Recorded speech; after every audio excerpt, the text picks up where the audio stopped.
السلام علیکم ورحمۃ اللہ وبرکاتہ۔ بسم اللہ الرحمن الرحیم۔ معزز ناظرین، ہم اپنے چینل MA قاسمی پر آپ کا خیر مقدم کرتے ہیں اور آپ کو خوش آمدید کہتے ہیں۔ ناظرین، آج ہم آپ کی خدمت میں سیرت النبی صلی اللہ علیہ وسلم کی نوی قسط اور نوے ایپیسوڈ کے ساتھ پھر سے حاضر ہوئے ہیں اور آپ سے گزارش کرتے ہیں کہ آپ اس گفتگو کو بھی توجہ کے ساتھ سنیں۔ انشاءاللہ اللہ کے نبی صلی اللہ علیہ وسلم کی زندگی کے تعلق سے آپ کو بہت سی باتوں کا علم ہوگا۔ ناظرین، جیسا کہ ہم نے 8ویں قسط میں بتایا تھا، جو قبیلہ قریش سے تعلق رکھتے تھے وہ اللہ کے نبی صلی اللہ علیہ وسلم کی دشمنی میں بہت زیادہ آگے بڑھ چکے تھے۔ وہ بار بار ابو طالب کے پاس آ رہے تھے اور یہ کہہ رہے تھے کہ تم اپنے بھتیجے کو سمجھا لو ورنہ برا ہو جائے گا، یہ ہمارے بتوں کو، ہمارے آباء و اجداد کو، ہمارے باپ دادا کو برا کہتا ہے اور ہم سے یہ کہتا ہے کہ تم اپنے دین کو بدل لو اور تم مسلمان ہو جاؤ۔ پھر ایک دفعہ ایسا ہوا کہ تمام کے تمام لوگ ایک خوبصورت لڑکے کو ابو طالب کے پاس لائے اور کہا کہ ابو طالب تم اس کو رکھ لو، اس لڑکے کو، اور اپنے بھتیجے کو ہمیں دے دو، ہم اس کو قتل کر دیں گے، نعوذ باللہ، ختم کر دیں گے، کم از کم ہمیں سکون تو ملے گا۔ ابو طالب نے کہا کہ واہ، میں اپنا بھتیجا تم کو دے دوں جس کو میں نے اتنے دنوں سے اپنی پرورش میں رکھا ہے، پالا ہے، اور تمہارا یہ لڑکا لے لوں؟ ایسا ہرگز نہیں ہو سکتا۔ ایسا ہے، آپ جائیے یہاں سے اور جو تم سے ہو سکتا ہے وہ کر لیجئے۔ یہ ابو طالب نے ان لوگوں سے کہہ دیا، اور جب ابو طالب نے محسوس کر لیا کہ یہ لوگ بہت زیادہ دشمنی پر اتر آئے ہیں تو بنی ہاشم اور بنی عبد المطلب سے یہ کہہ دیا کہ تم بھی تیار ہو جاؤ، یعنی اگر یہ دشمنی کے لیے کمر بستہ ہو چکے ہیں تو تم محمد کا ساتھ دینے کے لیے تیار ہو جاؤ۔ بنی ہاشم اور بنی عبد المطلب نے ابو طالب کی بات مانی اور اللہ کے نبی صلی اللہ علیہ وسلم کی حمایت میں کھڑے ہو گئے۔ اس طریقے سے وہ تدابیر، پلانس بنا رہے تھے اللہ کے نبی صلی اللہ علیہ وسلم کے خلاف۔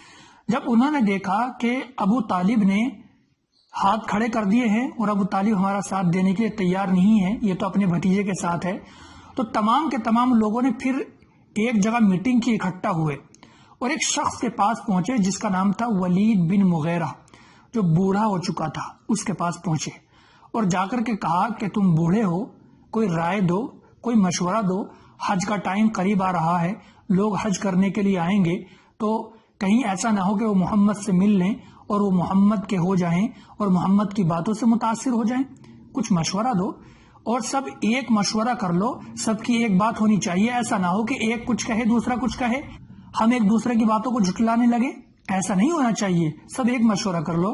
ولید بن مغیرہ ان کی باتوں کو سنتے رہے اور آخر میں یہ کہا کہ ایسا ہے، جو آپ کی رائے ہو سب لوگوں کی، وہ آپ اپنی رائے دو، میں سنتا ہوں، اس کے بعد میں بتاتا ہوں کیا کرنا ہے۔ ولید بن مغیرہ خاموشی کے ساتھ ان کی بات کو سنتے رہے۔ ان میں سے ایک نے کہا کہ ہم سب مل کر یہ بات طے کر لو اور اس بات پر سب متفق ہو جائے کہ محمد کاہن ہے، ہمیں سب کو یہی بتانا ہے کہ محمد کاہن ہے۔ تو ولید بن مغیرہ نے کہا قسم خدا کہ وہ کاہن نہیں ہے، میں جانتا ہوں کاہن کیسے ہوتے ہیں لیکن وہ کاہن نہیں ہے۔ پھر ان میں سے ایک نے کہا کہ ایسا کر لو، اس کو مجنون اور دیوانہ اور پاگل بتا دو کہ پاگل ہے۔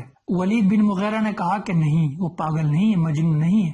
پھر کہا کہ اسے شاعر کہو کہ وہ شاعر ہے، کہا کہ شاعر بھی نہیں ہے، مجھے پتا ہے شاعر کیسے ہوتے ہیں۔ پھر کہا کہ اس کو ایک کام کیا جائے، جادوگر بتا دو کہ یہ جادوگر ہے، جادو کرتا ہے۔ ولید بن مغیرہ نے کہا کہ نہیں بھائی، جادوگر نہیں ہے وہ۔ جب سب لوگ اپنی اپنی رائے دیتے دیتے تھک گئے تو ولید بن مغیرہ نے کہا ایک بات بتاؤ؟ سب نے کہا کہ جی بتائیے۔ کہ قسم خدا کی اس کی جو بات ہے نا، اس کی جو گفتگو ہے وہ بڑی ہی نرم اور بڑی میٹھی اور بڑی شیریں، بڑی حلاوت والی گفتگو ہے، اس کی بات میں ایک الگ تاثیر ہے، ایک عجیب سی حلاوت اور مٹھاس ہے۔ ولید بن مغیرہ نے کہا کہ ایک کام کر لو، تم اس کے بارے میں یہ بات اڑا دو کہ وہ جادوگر ہے، چلو جادوگر پہ اتفاق کر لیتے ہیں، اور سب سے کہو کہ یہ قبیلوں میں، گھروں میں، میاں بیوی میں، بھائی بھائی میں اپنے جادو کے ذریعے سے فالٹ کراتا ہے اور پھوٹ ڈال دیتا ہے لوگوں کے درمیان۔ یہ بات، اس بات پر سب متفق ہو گئے۔ اب جب حج کا موقع آیا تو حاجی حج کرنے کے لیے آئے تو جہاں جہاں سے آنے کے راستے تھے سب جگہ ان لوگوں نے اپنے آدمیوں کو بٹھا دیا جو بھی آتا، اور ان سے یہ کہتے کہ بھائی وہ شخص جو ہے محمد، وہ جادوگر ہے اور لوگوں کے درمیان فوٹ ڈلواتا ہے، اس طریقے سے کہتے رہے۔ حالانکہ قریب کے تمام لوگوں کو پتہ چل چکا تھا کہ اللہ کا نبی دنیا میں تشریف لا چکا ہے، یہ بھی ان کی تدبیر کامیاب نہیں ہوئی۔ ناظرین، پھر حضرت حمزہ رضی اللہ تعالیٰ عنہ کا واقعہ پیش آیا جب حضرت حمزہ رضی اللہ تعالیٰ عنہ نے اسلام قبول کیا، جو آپ کے چچا ہیں۔ انہوں نے اسلام اس طریقے سے قبول کیا کہ وہ شکار کر کے گھر تشریف لا رہے تھے۔ اب جیسے ہی وہ گھر آ رہے تھے تو ایک خاتون نے ان سے کہا کہ حمزہ، کیا تمہیں معلوم ہے کہ تمہارے بھتیجے کو ابو جہل نے بہت الٹا سیدھا کہا ہے اور گالیاں دی ہیں، بڑی بدتمیزی کی ہے؟ اس طریقے سے حضرت حمزہ سے اس عورت نے کہا۔ حضرت حمزہ کو فوراً غصہ آ گیا اور فوراً ابو جہل کی تلاش میں نکلے۔ دیکھا تو وہ خانہ کعبہ کے پاس بیٹھا ہے، جا کر سیدھا اس کے اوپر ایسا وار کیا کہ وہ زخمی ہو گیا۔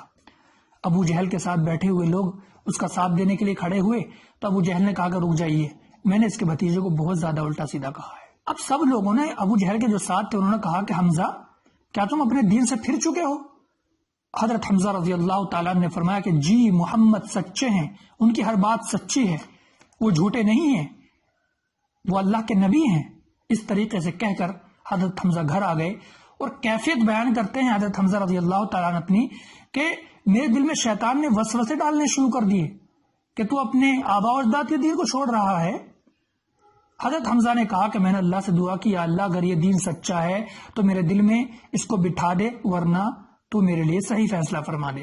اس طریقے سے حضرت حمزہ کے دل میں وسوسے آ رہے تھے، لیکن الحمدللہ ایک موقع ایسا آیا کہ اللہ نے حضرت حمزہ کے دل میں بات ڈال دی اور آپ نے مضبوطی کے ساتھ دین کی دعوت کو قبول کیا اور الحمدللہ مسلمان ہو گئے۔ ناظرین، دوسری طرف تو کافروں کی پلاننگ چل ہی رہی تھی اور وہ میٹنگ پہ میٹنگ کر رہے تھے۔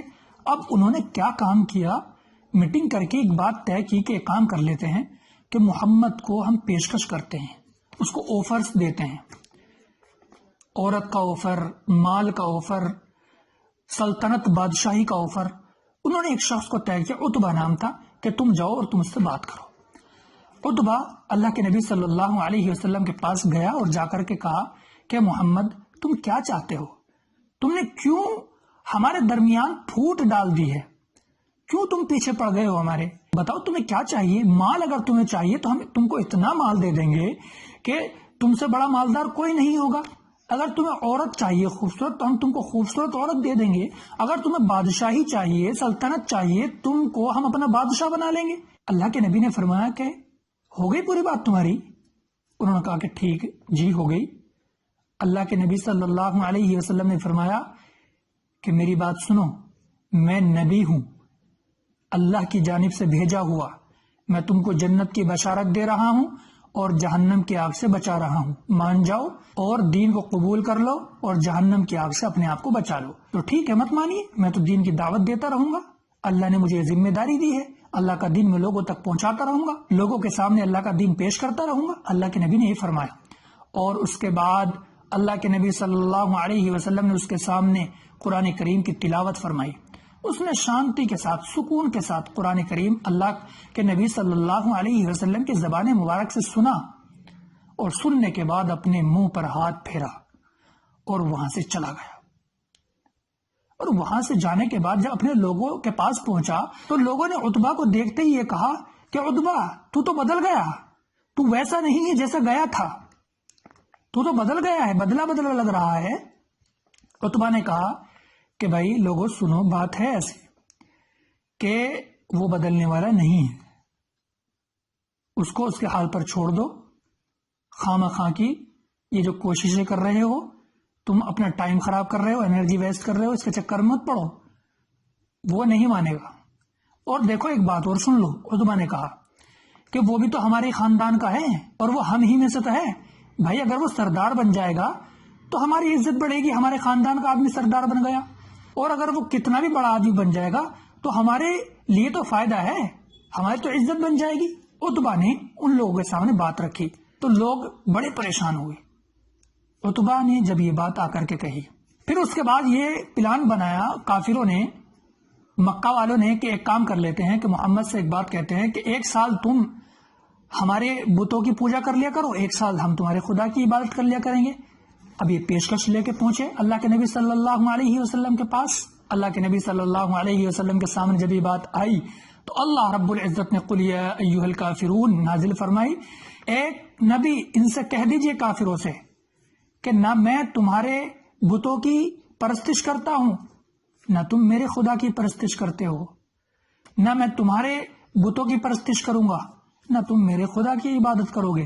تمہارا دین تمہارے ساتھ، میرا دین میرے ساتھ. اللہ کے نبی صلی اللہ علیہ وسلم نے ان سے یہ فرما دیا. ناظرین، جب کافر لوگ ہر طریقے سے پریشان ہو گئے اور ان کو لگنے لگا کہ یہ باز آنے والا نہیں ہے، تو پھر اس کے بعد انہوں نے اللہ کے نبی صلی اللہ علیہ وسلم سے بیہودہ سوالات کرنے شروع کر دیے. انہوں نے اللہ کے نبی صلی اللہ علیہ وسلم سے کیا بیہودہ سوالات کیے ناظرین، انشاءاللہ آگے اور ان سوالات کی تفصیل لے کر ہم آپ کے سامنے حاضر ہوں گے اپنی اگلی قسط اور اگلے ایپیسوڈ میں، جو ہمارا 10واں ایپیسوڈ ہوگا، 10ویں قسط ہوگی سیرت النبی صلی اللہ علیہ وسلم کی.